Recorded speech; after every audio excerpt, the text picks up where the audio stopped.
Over the last few years, AI systems have become astonishingly good at turning text prompts into videos. At the core of how these models operate is a deep connection to physics.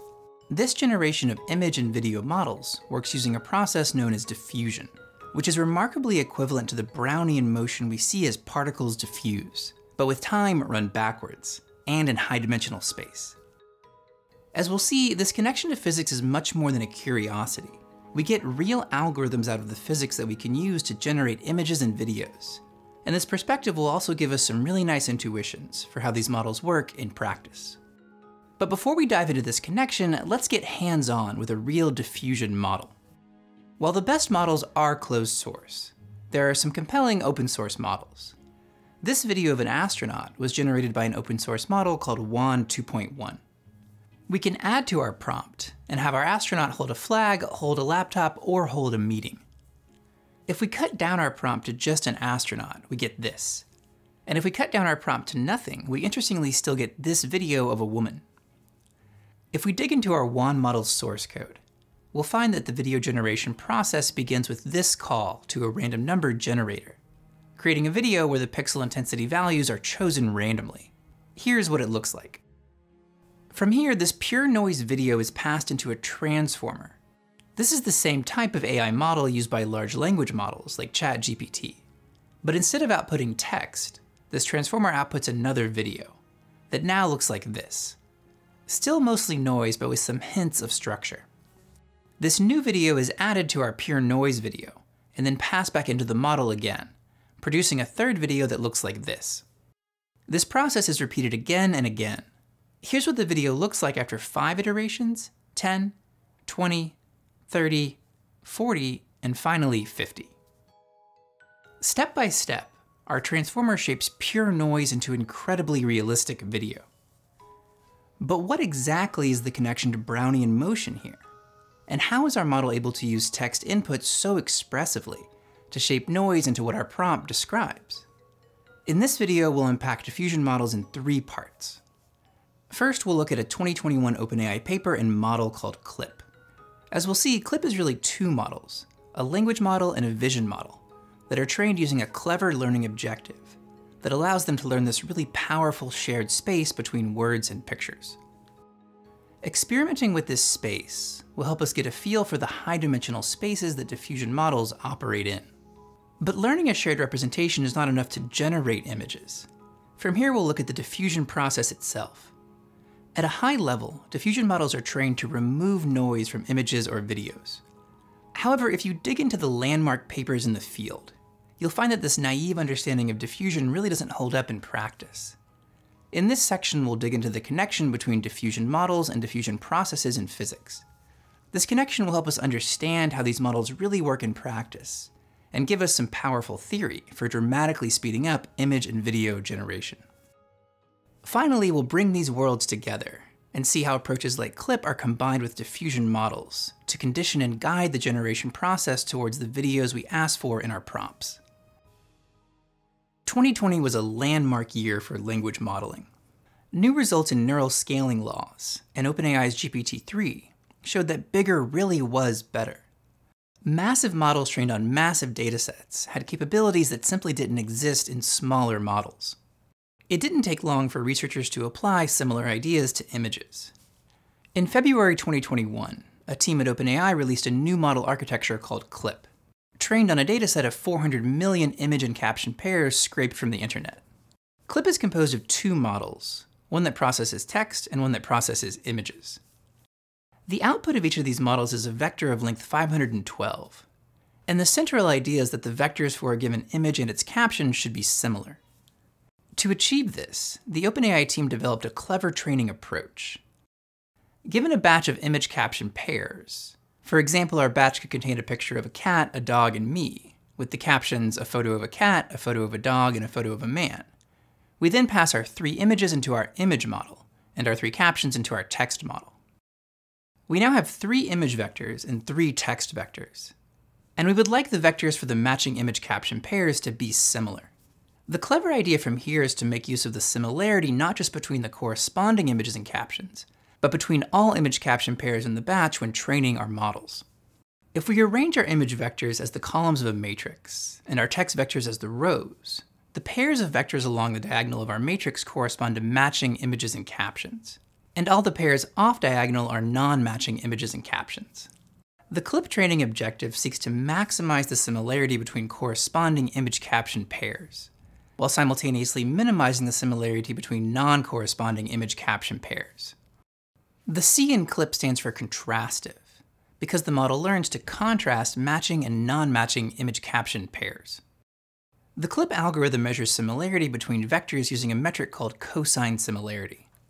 Geometrically, we can think of each of these vectors as pointing in some direction in high-dimensional space. Cosine similarity measures the cosine of the angle between our vectors in this space.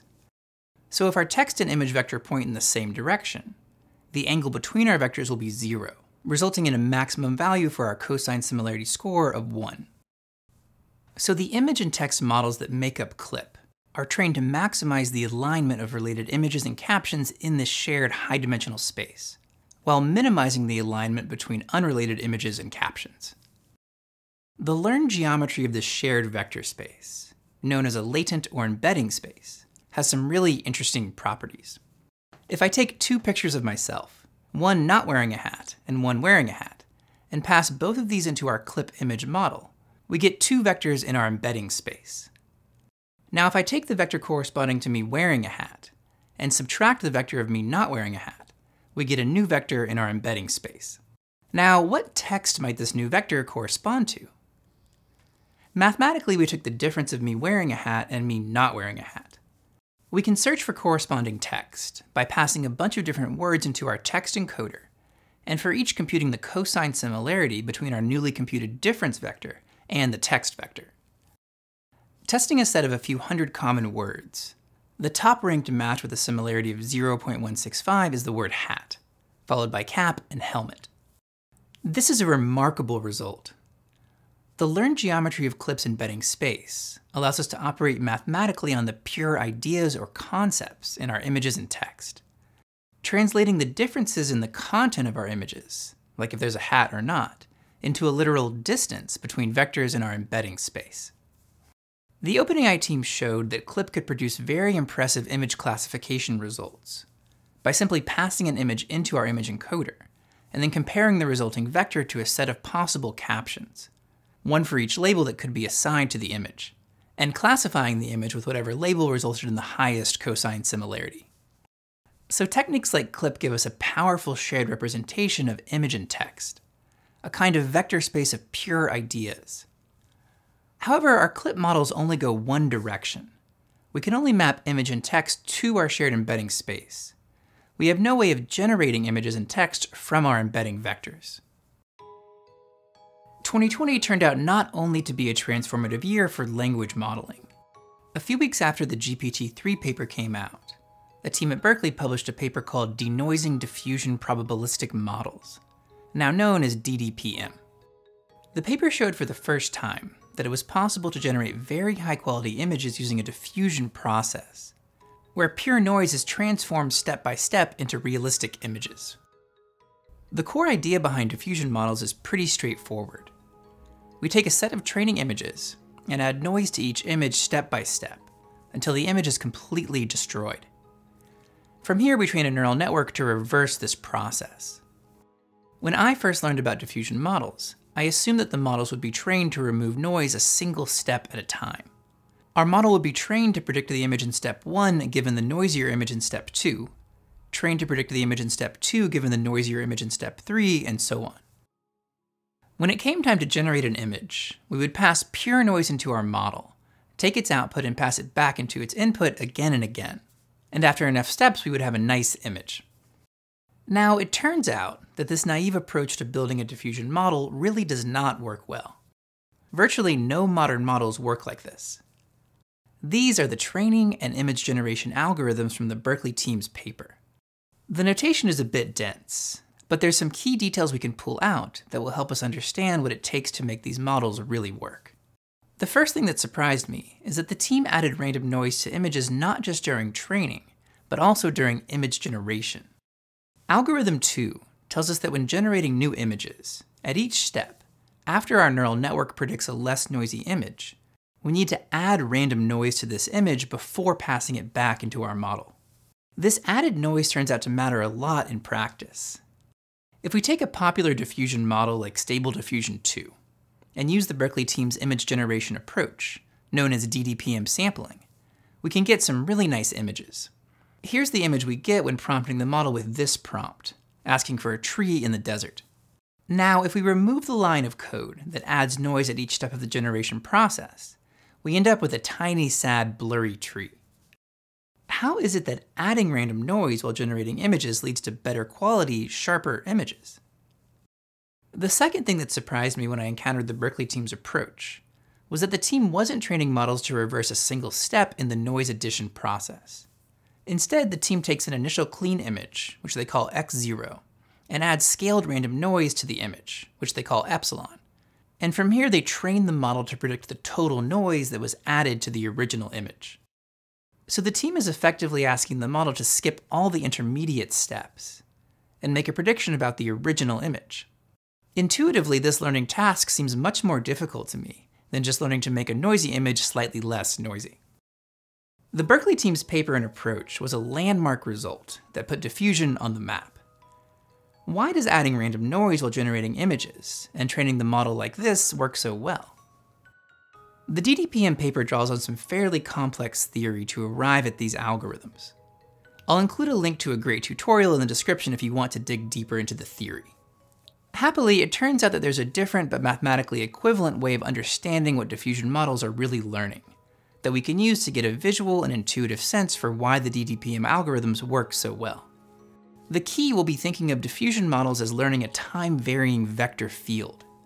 This perspective also leads to a more general approach called flow-based models, which have become very popular recently.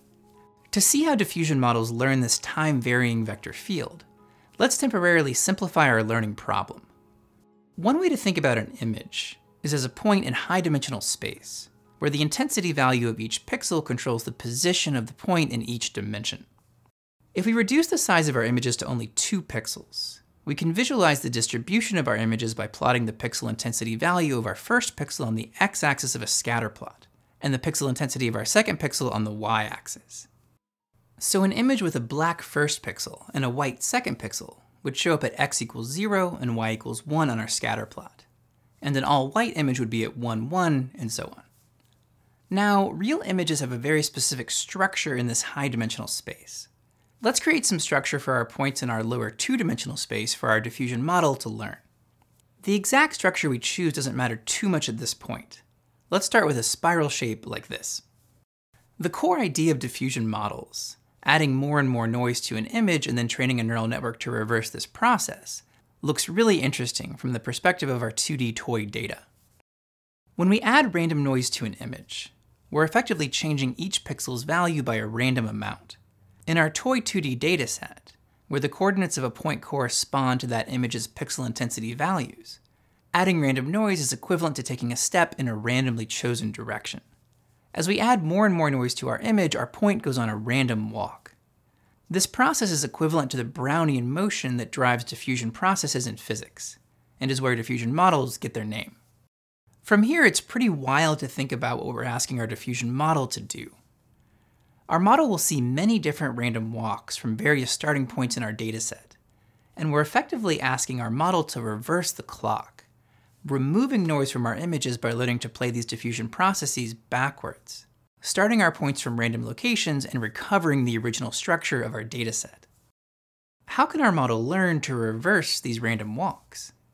If we consider the specific point at the end of this 100-step random walk, in our naive diffusion modeling approach, where we ask our model to denoise images a single step at a time, this is equivalent to giving our model the coordinates of the final 100th point in our walk, and asking our model to predict the coordinates of our point at the 99th step.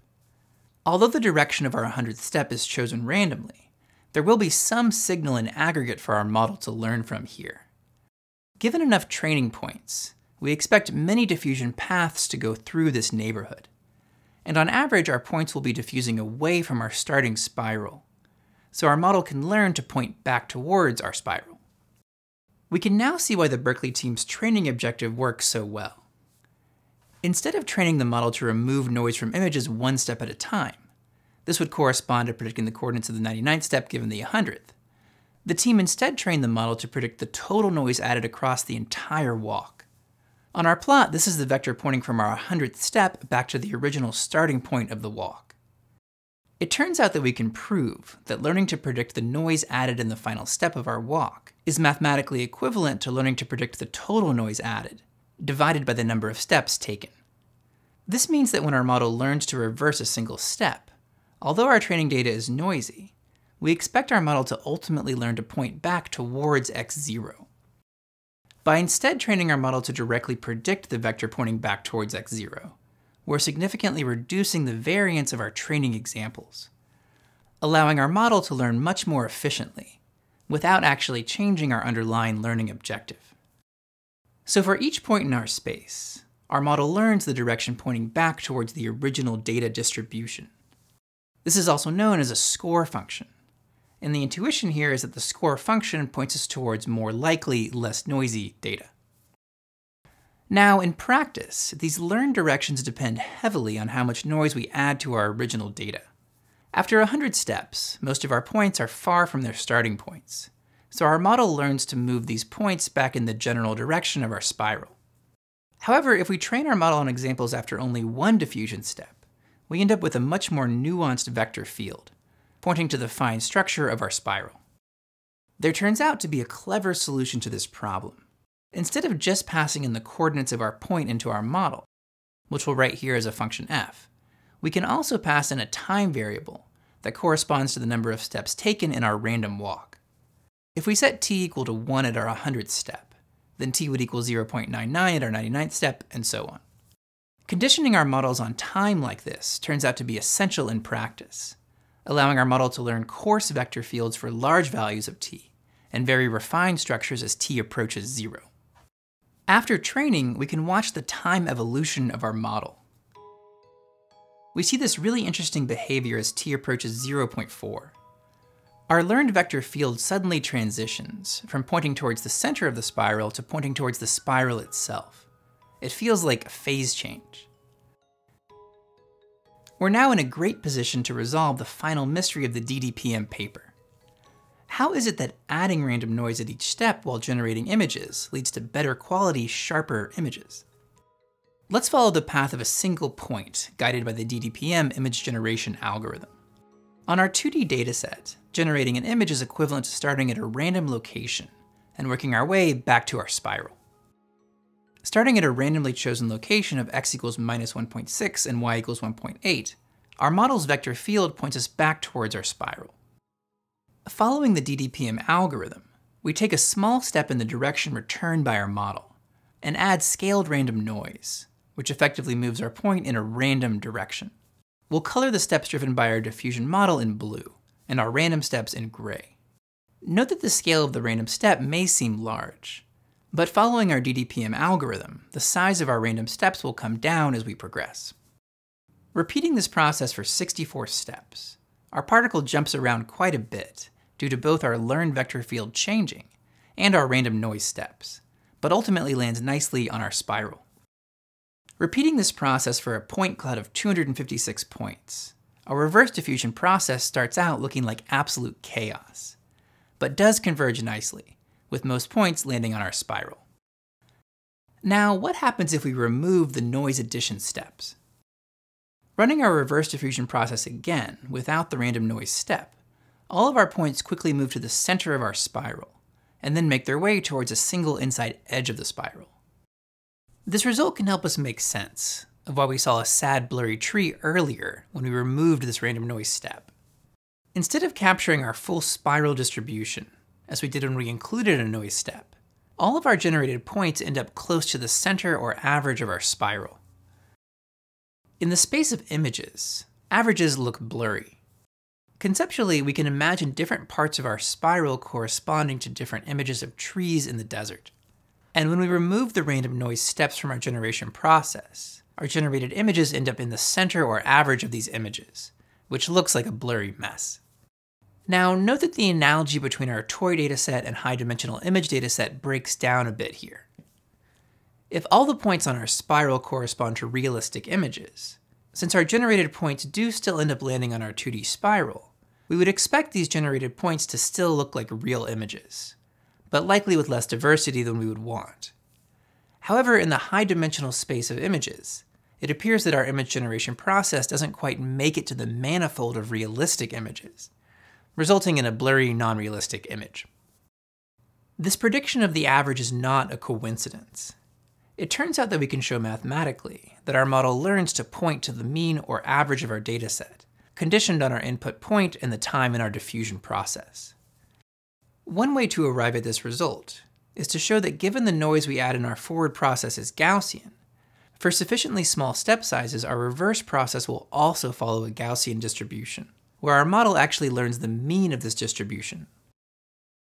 Since our model just predicts the mean of our normal distribution, to actually sample from this distribution, we need to add zero mean Gaussian noise to our model's predicted value, which is precisely what the DDPM image generation process does when we add random noise after each step.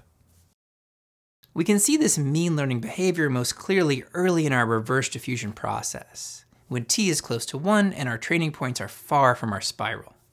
Our model's learned vector field points towards the center or average of our dataset. So adding random noise during image generation falls nicely out of theory, and in practice prevents all our points from landing near the center or average of our dataset. The DDPM paper put diffusion models on the map as a viable method of generating images, but the diffusion approach did not immediately see widespread adoption. A key issue with the DDPM approach at the time was the high compute demands of the large number of steps required to generate high-quality images, since each step required a complete pass through a potentially very large neural network. A few months later, a pair of papers from teams at Stanford and Google show that it's remarkably possible to generate high-quality images without actually adding random noise during the generation process, significantly reducing the number of steps required. The DDPM image generation process we've been looking at can be expressed using a special type of differential equation known as a stochastic differential equation. This first term represents the motion of our point driven by our model's vector field, and the second term represents the random motions of our point. Adding these terms together, we get the overall motion of our point at each step, dx. From here, we can consider how the distribution of all of our points evolves over time, where the motion of each point is governed by this stochastic differential equation. This problem has been well studied in physics. Using a key result from statistical mechanics known as the Fokker-Planck equation, the Google Brain team showed that there's another differential equation, this time an ordinary differential equation with no random component, that results in the same exact final distribution of points as our stochastic differential equation. This result gives us a new algorithm for generating images using our model's learned vector fields that does not require taking random steps along the way. Exactly how our ordinary differential equation maps to an image generation algorithm is a bit technical. I'll leave a link to a tutorial in the description. The key result here, though, is that we end up with something that looks very similar to our DDPM image generation process, but without the random noise addition at each step, and with a new scaling for the sizes of steps that we take. This approach is generally known as DDIM. The scaling of our step sizes, and especially how these step sizes vary throughout our reverse diffusion process, matters a lot in practice. When we just removed the random noise steps from our DDPM generation algorithm earlier, all of our points ended up near the mean of our data, and we saw blurry results for our generated images. Switching to our DDIM approach, we now have smaller scaling for our step sizes that allow our trajectories to better follow the contour lines of our vector field and land nicely on the correct spiral distribution. And applying our DDIM algorithm to our tree in the desert example, we're now able to generate nice results. Comparing to our original DDPM algorithm that required random steps, DDIM remarkably does not require any changes to model training, but is able to generate high-quality images in significantly fewer steps, completely deterministically. Note that the theory does not tell us that our individual images or points on our spiral will be the same, but instead that our final distribution of points or images will be the same, regardless of whether we use our stochastic DDPM algorithm or our deterministic DDIM algorithm. The WAN model we saw earlier uses a generalization of DDIM called flow matching. By early 2021, it was clear that diffusion models were capable of generating high-quality images, and thanks to image generation methods like DDIM, it was possible to generate these images without using enormous amounts of compute. However, our ability to steer the diffusion process using text prompts was still very limited. Earlier, we saw how CLIP was able to learn a powerful shared representation of images and text by concurrently training image and text encoder models. However, these models only go one way, converting text or images into embedding vectors. These two problems potentially fit together in a really interesting way. Diffusion models are able to potentially reverse the CLIP image encoder, generating high-quality images, and the output vector of the CLIP text encoder could be used to guide our diffusion models toward the images or videos that we want. So the high-level idea here is that we could pass in a prompt into the CLIP text encoder to generate an embedding vector, and use this embedding vector to steer the diffusion process towards the image or video of what our prompt describes. A team at OpenAI did exactly this in 2022, using image and caption pairs to train a diffusion model to invert the CLIP image encoder. Their approach yielded an incredible level of prompt adherence, capturing an unprecedented level of detail from the input text. The team called their method unclip, but their model is better known by its commercial name, Dall E. But how do we actually use the embedding vectors for models like CLIP to steer the diffusion process? One option is to simply pass our text vector as another input into our diffusion model, and train as we normally would to remove noise. If we train our diffusion model using image and caption pairs, as the OpenAI team did, the idea here is that the model will learn to use the text information to more accurately remove noise from images, since it now has more context about the image that it's learning to denoise. This technique is called conditioning. We used a similar approach earlier when we conditioned our toy diffusion model on the number of time steps elapsed in the diffusion process, allowing the model to learn coarse structure for large values of t, and finer structures as our training samples get closer to our original spiral. Interestingly, there turns out to be a variety of ways we can pass in the text vector into our diffusion model. Some approaches use a mechanism called cross-attention to couple image and text information. Other approaches simply add or append the embedded text vector to our diffusion model's input, and some approaches pass in text information in multiple ways at once. Now, it turns out that conditioning alone is not enough to achieve the level of prompt adherence that we see in models like Dall E. If we take the stable diffusion tree in the desert example we've been experimenting with, and only condition our model with our text inputs, the model no longer gives us everything we ask for. We get a shadow and a desert, but no tree. Note that Stable Diffusion was developed by a team at Heidelberg University around the same time as Dall E, and works in a similar way, but is open source. It turns out that there's one more powerful idea that we need to effectively steer our diffusion models. We can see this idea in action by returning to our toy dataset one last time.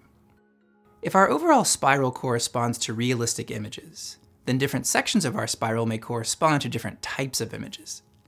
Let's say this inner part is images of people, this middle part is images of dogs, and this outer part is different images of cats.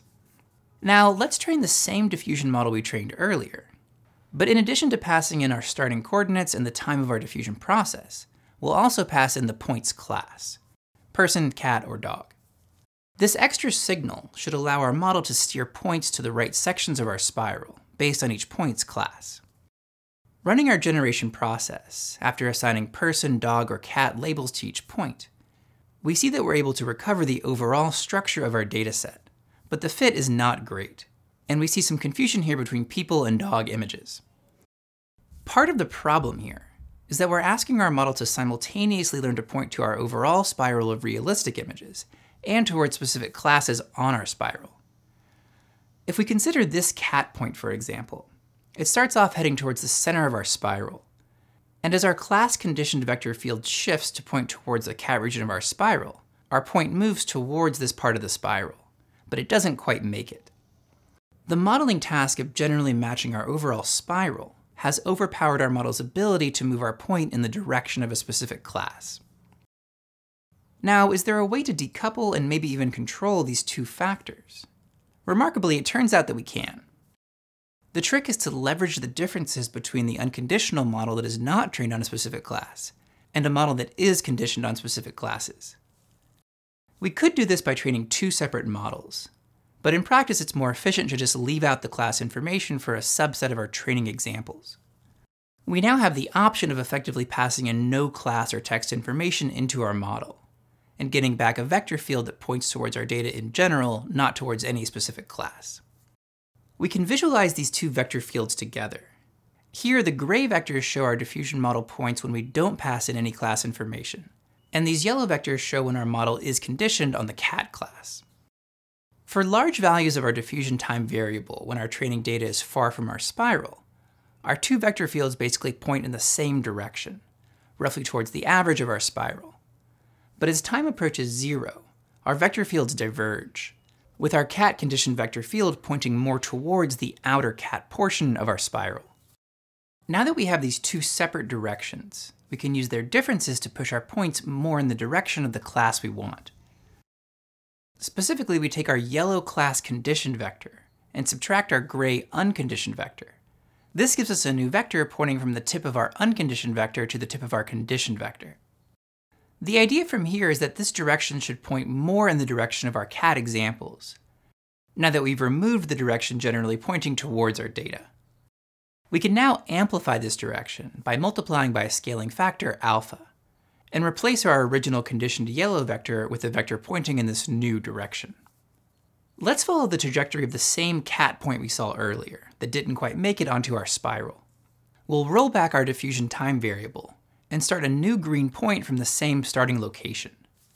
If we use our new green vectors to guide the diffusion process instead of our original yellow vectors, the difference between our gray arrows that point towards the center of our spiral and yellow vectors that start pointing us back towards our cat part of the spiral are amplified, now guiding our point to land nicely on our spiral. This approach is called classifier-free guidance. Using our new green vectors to guide a set of cat points, we see a nice tight fit to our spiral for this class. Switching to our dog class, our unconditional gray vector field stays the same, but our dog conditioned model outputs, shown in magenta, now point us more towards the dog part of our spiral. And adding guidance amplifies this learned direction. Using our guided vectors and running our generation process, we see a nice fit for our dog points. Finally, we get a third vector field for our people examples that again results in nice convergence to our spiral. Classifier-free guidance works remarkably well and has become an essential part of many modern image and video generation models. Earlier, we saw that if we only conditioned our stable diffusion model, our image would have a desert and a shadow, but no tree that we asked for in the prompt. If we add classifier-free guidance to this model, once we reach a guidance scale alpha of around 2, we start to actually see a tiny tree in our images. And the size and detail of our tree improve as we increase our scaling factor alpha. The fact that this works so well is remarkable to me. As we use guidance to point our stable diffusion model's vector field more in the direction of our prompt, our tree literally grows in size and detail in our images. Our WAN video generation model takes this guidance approach one step further.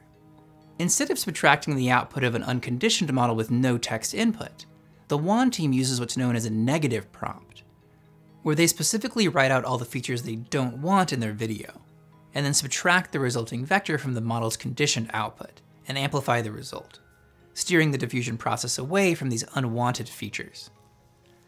Their standard negative prompt is fascinating, including features like extra fingers and walking backwards, and interestingly is actually passed into their text encoder in Chinese. Here's a video generated using the same astronaut on a horse prompt we used earlier, but without the negative prompt. It's really interesting to see how the parts of the scene get cartoonish and no longer fit together. Since the publication of the DDPM paper in the summer of 2020, the field has progressed at a blistering pace, leading to the incredible text-to-video models that we see today. Of all the interesting details that make these models tick, the most astounding thing to me is that the pieces fit together at all. The fact that we can take a trained text encoder from Clip or elsewhere, and use its output to actually steer the diffusion process, which itself is highly complex, seems almost too good to be true.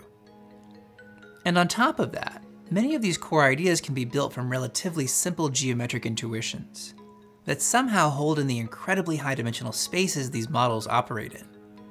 The resulting models feel like a fundamentally new class of machine.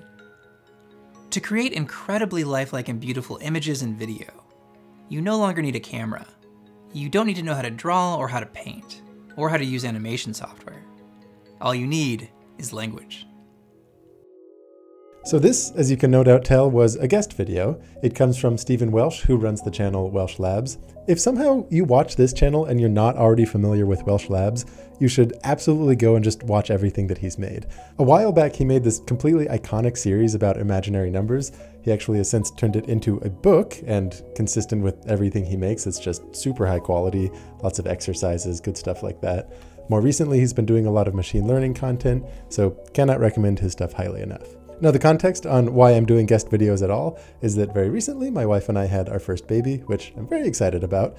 And I'm not sure what most solo YouTubers do for paternity leave, but the way I decided to go about it was to reach out to a few creators whose work I really enjoy and who I'm quite sure you're going to enjoy, and essentially asked, hey, what do you feel about me pointing some of the Patreon funds that come towards this channel towards you during this time that I'm away, and kind of commission pieces to fill the airtime while I'm away.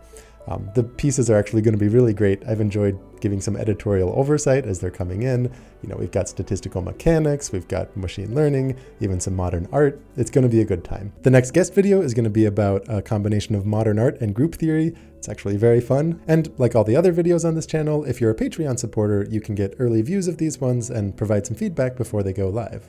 Until then, I hope you thoroughly enjoy binge watching Welch Labs, and again, consider buying the things that he makes. There is just as much thought and care put into those as there is into the videos.